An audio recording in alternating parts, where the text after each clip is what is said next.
Bonsoir à tous, bienvenue dans la deuxième partie de 64 minutes. Ce 9 mai à Moscou, la Russie a célébré la victoire contre l'Allemagne nazie avec un défilé militaire beaucoup plus sobre que les années précédentes.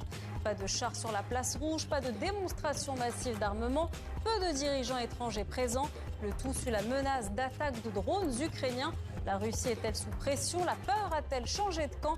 On en parle tout de suite avec nos invités. Robin Gastaldi, bonsoir. Vous êtes enseignant à l'Université Paris 8, expert en relations internationales, auteur de L'Europe et ses armées. Merci d'être avec nous. Paul Gogo, journaliste, auteur de Moscou Parano. Et justement, on va en parler de la paranoïa. Merci également d'être avec nous. Et en visio, Cyril Brett, professeur à Sciences Po. Alors, pour la première fois depuis près de 20 ans, il n'y avait donc pratiquement aucun matériel militaire sur la place rouge. Pas de chars, pas de missiles. D'habitude, c'est une véritable démonstration de la force russe. Pourquoi ce défilé était aussi réduit cette année, Paul Gogo?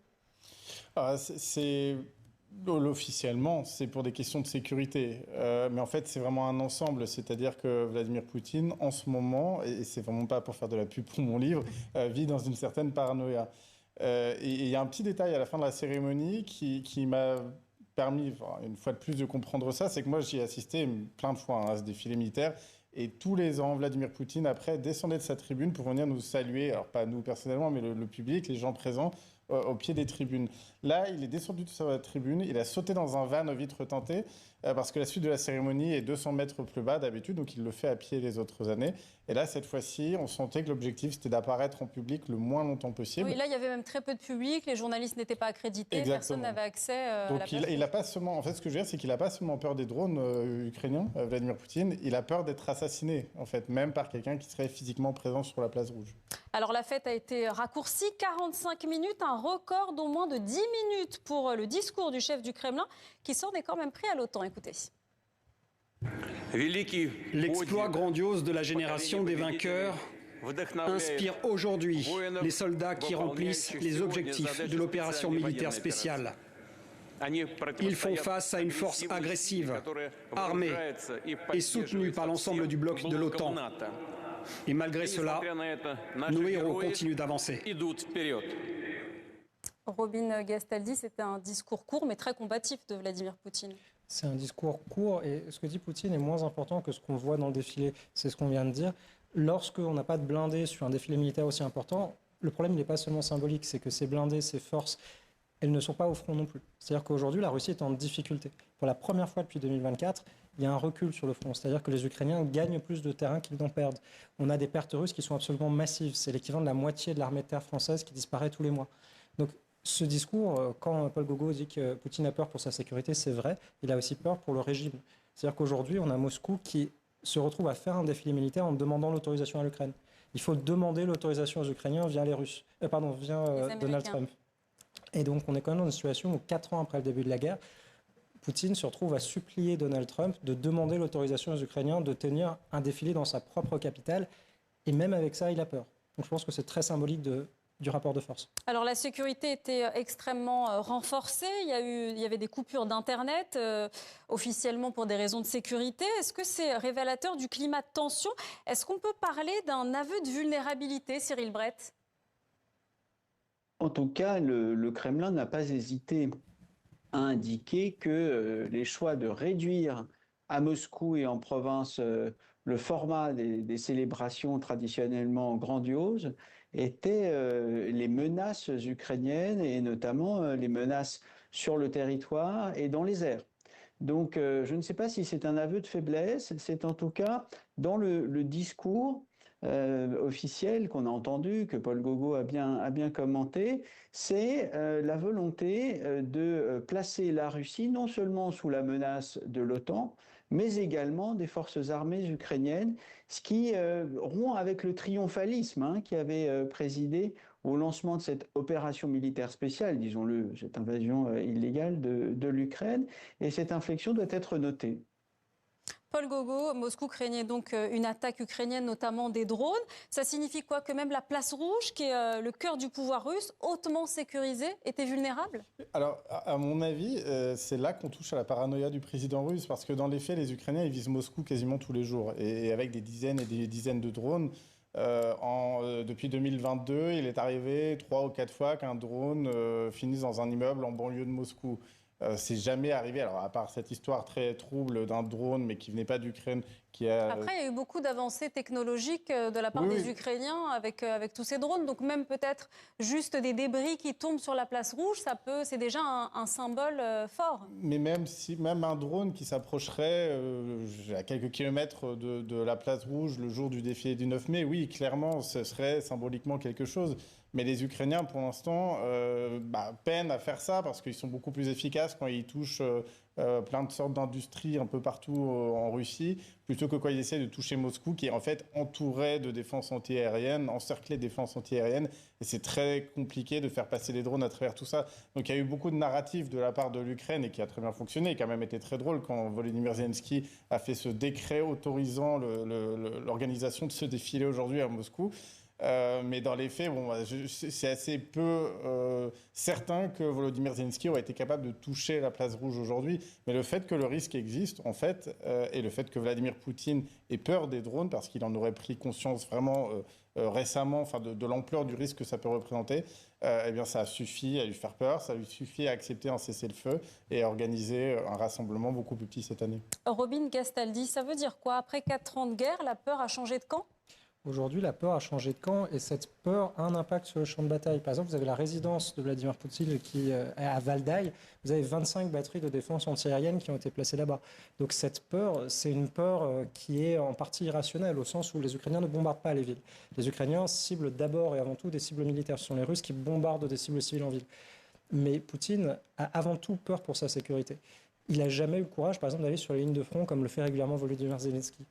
Poutine, c'est quelqu'un qui a peur pendant la crise Covid. Par exemple, il y avait ces images un peu lunaires de ces tables cette grande table qui font 2 fois la distance entre nous pour la sécurité du président. Donc on a quelqu'un qui est très inquiet, qui s'est engagé dans une opération militaire spéciale de 3 jours, qui se retrouve 4 ans plus tard sans aucune solution, avec un front qui recule, avec des pertes qui augmentent et aucune voie de sortie.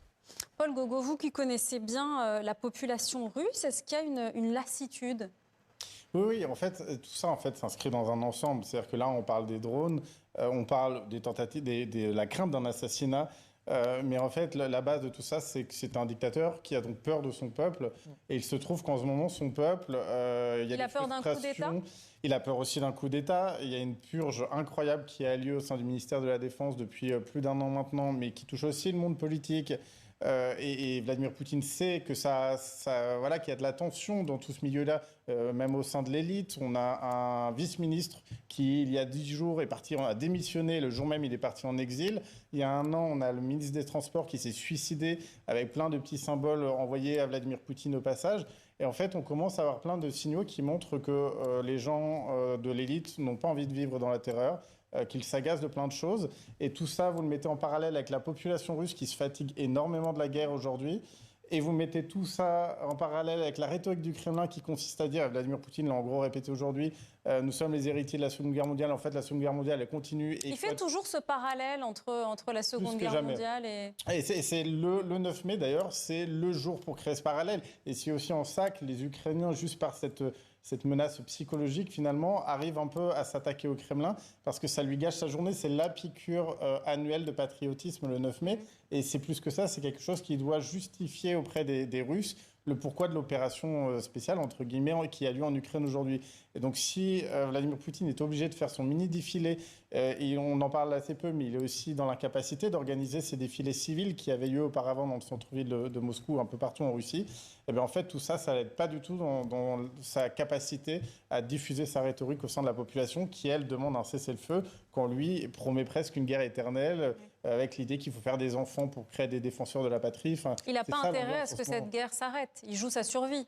C'est en tout cas alors il joue sa survie à mon avis et il nous donne effectivement la sensation qu'en ce moment il n'est pas serein sur la suite des événements.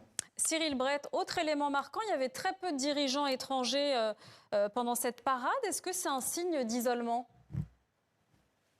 Écoutez, c'est le signe que la Russie n'a pas souhaité afficher son absence d'isolement. Bon, la Russie est quand même extrêmement présente sur toutes les scènes internationales auxquelles elle a accès. que ce soit le Sud global, le G20, l'Organisation de coopération de Shanghai. J'aurais une nuance, une analyse plus qualitative des dirigeants qui étaient sur la tribune à Moscou. Ce sont des dirigeants qui sont essentiellement issus de l'Asie centrale. Et donc c'est un recentrement de la Russie sur son influence dans l'ancienne URSS et en Eurasie qui, à mon avis, est signalé. Mais de toute façon, dans un format extrêmement réduit de défilé, vous ne pouvez pas promettre une couverture médiatique à des dirigeants de premier plan. C'est un peu naturel qu'il n'y ait pas plus de monde sur cette tribune. Robin Gastaldi, on l'a dit, Vladimir Poutine utilise cette mémoire pour légitimer la guerre actuelle. Il cherche donc, on l'a dit, à créer un parallèle entre les soldats soviétiques de 1945 et les soldats qui sont engagés en Ukraine. Mais est-ce que ce discours, il fonctionne encore après plus de 4 ans de guerre ? Alors, il fonctionne à minima, c'est-à-dire que vous n'avez quand même pas une révolte de la population russe. Mais au fond, ce discours, il vise aussi l'étranger. Et je pense qu'aujourd'hui, lorsqu'on regarde la Russie, lorsqu'on regarde les pays européens, ce discours, il a de plus en plus de mal à passer. On a l'impression que c'est un vieux disque rayé. Et il faut dire que le discours change. Aujourd'hui, c'est la glorification de l'armée qui a combattu les nazis. Certes, au premier temps de la guerre, il y avait la question de la dénazification. Puis on est passé sur oui, mais il faut libérer les minorités russophones. Puis c'était oui, mais c'est l'OTAN. Et ce qui est revenu aujourd'hui. Mais on se retrouve avec toujours les mêmes discours, mais qui sont de plus en plus détachés de la réalité. Parce que aujourd'hui, il n'y a pas d'avancée russe. Et juste un exemple, je me permets de parler du Donbass. Vous avez Vladimir Poutine qui dit le Donbass doit être libéré d'ici fin septembre. C'était en août 2022. Je ne vais pas vous faire la liste, mais il a fait ça 6 fois. 6 fois de suite, il a demandé à ses généraux, vous devez prendre la totalité du Donbass avant X date. Il l'a refait. On est toujours sur à la fois un objectif territorial, qui n'était pas celui des soviétiques lors de la Seconde Guerre mondiale. Là, il y a objectivement un objectif qui est le fait de dire on va libérer, on va prendre le contrôle, on va annexer une partie de l'Ukraine, mais en même temps, il faut faire reculer l'OTAN, mais en même temps, il faut dénazifier. Et on se retrouve dans un discours qui, à mon avis, est de moins en moins audible, qui est de plus en plus rayé, et il y a une vraie fatigue dans la population et chez les élites, comme le dit Paul Gogo. Paul Gogo, Robin Gastaldi disait qu'il n'y avait plus d'avancée russe sur le terrain, il y a même un recul, ça fait très longtemps qu'il n'avait pas vécu ça. Est-ce que ça inquiète l'opinion publique russe ? L'opinion publique. Est-ce qu'ils le savent ? Oui, voilà, exactement, c'est ce que j'allais vous dire. Je ne suis pas certain que cette opinion publique soit consciente de ce qui se passe, parce qu'on en est effectivement, après quelques années, encore dans cette idée de dire on a pris tel village aujourd'hui, on a pris tel village aujourd'hui, des villages dont personne n'a jamais entendu parler en Russie par ailleurs, mais qui donnent une sensation d'avancée, une sensation de victoire. Donc on est encore là-dessus. Par contre, clairement, les Russes sont conscients, je pense, du fait que ça stagne, tout simplement parce que ça dure, parce que ça fait des années que ça dure, que ça n'avance pas aussi rapidement que ça aurait dû. C'est aussi pour ça, on parlait de la crainte d'un putsch tout à l'heure, mais au-delà d'un putsch, pour une sorte de réveil un peu politisé de la population qu'on peut imaginer, il y a ce nationalisme pro-Poutine, mais progressivement, de plus en plus critique de Vladimir Poutine, qui, je trouve, s'exprime de plus en plus, parce qu'il considère que cette guerre aurait dû être menée plus rapidement, plus efficacement, et que ce qui se passe aujourd'hui n'est pas dans l'intérêt de la Russie, parce que la Russie ne se montre pas forte comme ces nationalistes aimeraient le voir. Donc on est quand même dans une situation assez compliquée, où la population se fatigue vraiment de tout ça, et cette espèce de fantasme de retour... Elle peut se rebeller, la population ? Alors, c'est toujours délicat. C'est pas moi qui vais vous annoncer une révolution en Russie aujourd'hui, mais en tout cas, il y a une colère qui se ressent en ce moment. Et par ailleurs, le blocage d'Internet a aussi joué un rôle dans l'exacerbation de cette colère et dans l'apparition de cette colère. J'aurais tendance à imaginer que si quelque chose devait se passer, ça viendrait certainement plutôt de l'élite russe. Qui, elle, n'a pas réclamé cette guerre et elle est consciente de ce qui se passe pour le coup sur le terrain. Et certains ont perdu de l'argent dans l'affaire. Oui, ils sont devenus parias un peu partout dans le monde. Donc Exactement. À l'origine, leur objectif pour certains d'entre eux, c'était de faire du business avec les Européens et on leur a demandé de se tourner vers l'Asie du jour au lendemain et ça fonctionne qu'à moitié, sincèrement. Et donc, il y a cette colère qui existait à l'origine et puis à un moment, ils se sont habitués à la situation, ils ont joué le jeu pour continuer d'exister dans ce système.